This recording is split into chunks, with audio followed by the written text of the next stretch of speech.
안녕하세요. 삼성서울병원 암병원 암교육센터 조주희입니다. 암 치료를 받으러 병원을 다니다 보면 외래에서 진료 중 두툼한 설문지를 받아본 경험이 있으실 것입니다. 식사는 제대로 하는지, 통증은 없는지, 우울하지는 않은지 등 문제를 풀다 보면 이게 내 치료랑 무슨 상관이지?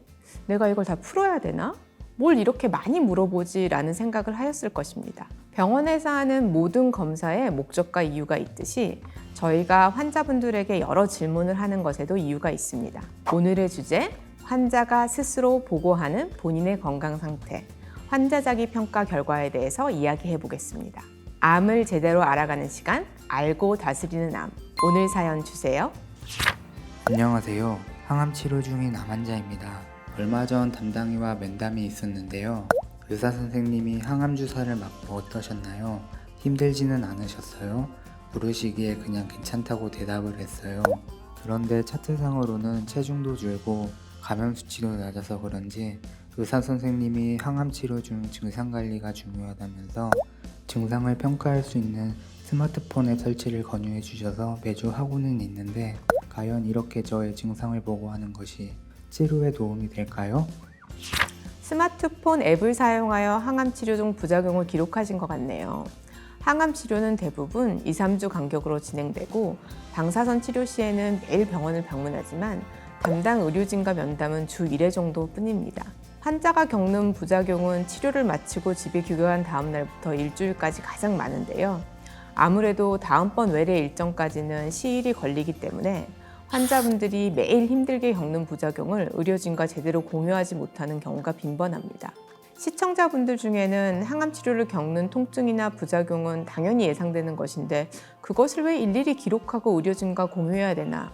이게 이렇게 중요할까 의아해하는 분이 계실 수도 있습니다. 하지만 연구에 따르면 암 환자가 경험하는 통증, 입맛 없음, 불안과 같은 신체 정신 증상이 치료 예측, 즉 생존율과 강력한 연관관계가 있다고 합니다. 구체적인 예로 미국 슬로안 캐서린 암병원에서 진행한 한 연구에 따르면 진행성 폐암 환자가 항암 치료를 받으면서 주기적으로 본인의 증상을 평가하고 보고했을 때 더 빨리 위험한 증상을 발견하고 관리하였고 그렇지 않은 환자보다 더 오래 살고 삶의 질도 좋았다고 합니다. 그렇다면 환자가 보고하는 자기 경험은 왜 중요한 걸까요? 우선 좋은 치료가 무엇인지 생각해 볼 필요가 있습니다. 단순히 생존율만 높인다고 좋은 치료라고 부를 수 있을까요? 아무리 치료 효과가 좋아도 환자가 치료를 받는 동안 일상생활이 어렵고 삶의 질이 저하된다면 이 치료가 가치 있다고 단언하기 어렵습니다. 따라서 환자가 치료로 어떤 증상과 변화를 경험하는지 관찰하고 기록하는 것은 다음 치료를 결정하기 위해 또 치료로 인한 삶의 질 개선에 매우 중요합니다. 특히 암 치료는 환자 자기평가 결과가 더 중요한데요.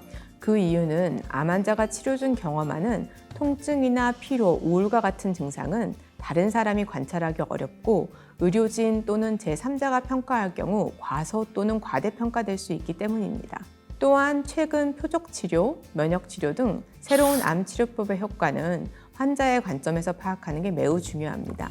유사한 다른 치료와 생존율이 비슷하다면 새로운 치료가 기존 치료보다 다른 부작용이 없는지, 증상이나 기능에 영향을 주거나 오래 경험하지 않는지, 일상생활이 더 편하고 삶의 질이 좋아졌는지를 평가하는 것이 중요하기 때문입니다. 이때 환자 자기 평가 결과가 또 다른 치료의 효과 성과 지표가 될 수 있습니다.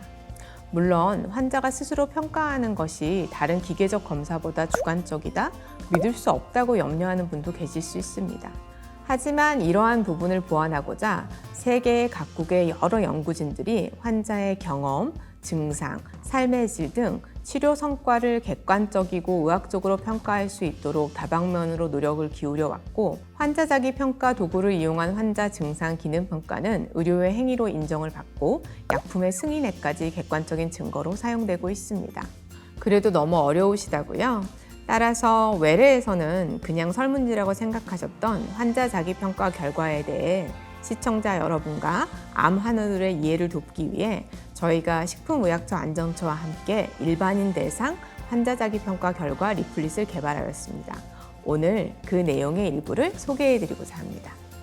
우선 첫 번째로 환자 자기 평가 결과의 정의입니다. 환자 자기 평가 결과는 나의 건강 상태를 의사, 간호사, 가족 또는 다른 사람의 개입 없이 스스로 평가하여 보고한 결과를 의미합니다. 정확히 작성된 평가 설문지는 나의 신체적, 정신적 증상, 기능, 삶의 질 등을 포함하는 전반적인 건강 상태를 의료진에게 전달해주는 중요한 의사소통 수단이 됩니다. 두 번째로 환자 자기평가 결과가 평가하는 부분입니다. 신체적, 정신적, 증상, 기능, 삶의 질 등 크게 세 가지로 나누어 평가하게 되는데요. 지난 일주일 동안 통증이 가장 심할 때는 어느 정도였는지, 무거운 짐을 옮길 때처럼 힘을 쓰는 일을 할 때는 곤란함을 느꼈는지, 일상생활을 소화하는데 충분한 에너지를 가지고 있는지 등을 묻게 됩니다. 세 번째로는 환자 자기평가가 이루어지는 방법입니다.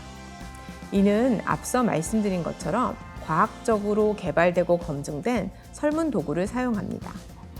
병원 또는 가정에서 종이 설문지, 스마트폰이나 태블릿을 사용한 앱을 통해서 작성하고 이 결과를 바탕으로 의료진이 환자의 상태를 미리 파악할 수 있습니다. 진료 사이 담당 의료진과 함께 치료의 계획이나 치료의 효과에 대해서도 상의할 수 있습니다. 마지막으로 환자 자기평가 결과를 작성할 때 주의할 점입니다. 본인의 건강 상태를 정확하게 전달하기 위해서는 본인이 직접 작성하셔야 되고 평가지에 제시된 지난 일주일, 현재 등 회상 기간을 반드시 확인 후 작성하셔야 됩니다. 또한 회상 기간 중 본인이 경험한 증상, 기능, 상태, 삶의 질 등 건강 상태를 있는 그대로 평가 작성하는 것이 중요합니다. 오늘은 암 치료의 방향과 치료로 인한 삶의 질 개선의 중요한 요소인 환자 자기평가 결과에 대해 이야기를 나누어 보았는데요. 과정이 조금 복잡하게 들리실 수도 있습니다. 이럴 때 도움이 되는 것 중 하나가 메모하는 습관입니다. 병원에서 제공하는 기록지나 앱에 기록하는 방법도 있고 그런 것이 없다면 치료 중 경험한 부작용을 잊어버리기 전에 언제, 얼마나, 어떻게 경험했는지 바로 일기장이나 수첩에 기록해두고 의사에게 제공한다면 보다 효율적으로 진료를 보실 수 있을 것입니다. 단순히 진료뿐만이 아닙니다. 부작용을 겪으며 내가 느낀 생각들을 정리해두면 부작용을 잘 이겨내는 데도 많은 도움이 된다고 합니다. 오늘 이야기가 암 치료를 받는데 보탬이 되길 바라며 외쳐보겠습니다. 알고 다스리는 암, 알다암. 구독과 좋아요, 알림 설정까지 부탁드리겠습니다.